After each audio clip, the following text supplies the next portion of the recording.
दोस्तों, आज हम लेकर आए हैं ओशो कथा सागर से एक कहानी साभार। एक अंधकारपूर्ण रात्रि में कोई व्यक्ति नदी के तट से कूदकर आत्महत्या करने का विचार कर रहा था।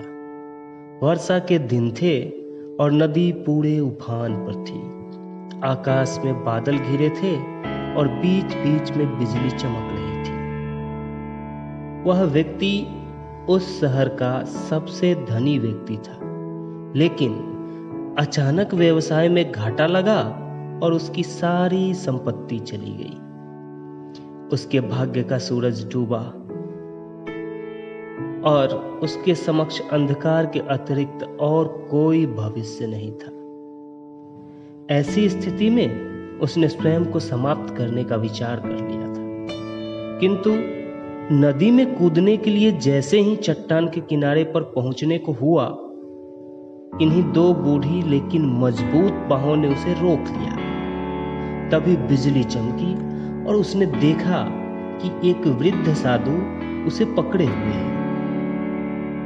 उस वृद्ध ने उससे निराशा का कारण पूछा और सारी कथा सुनकर वह हंसने लगा और बोला, तो तुम यह स्वीकार करते हो कि पहले तुम सुखी थे?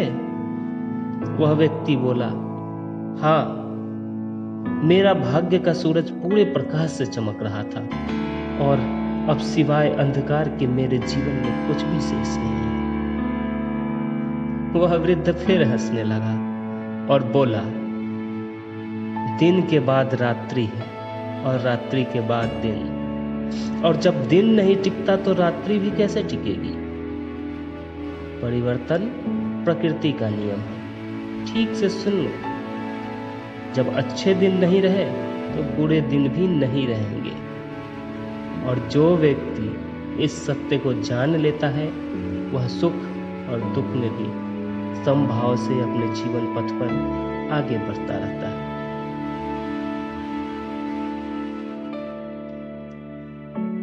दोस्तों, ऐसे ही अनेकों प्रसंग, विचार एवं रोचक कहानियाँ प्राप्त करने के लिए हमारा चैनल स्वर्णिम व्यूज जरूर सब्सक्राइब करें। आपका धन्यवाद, आभार।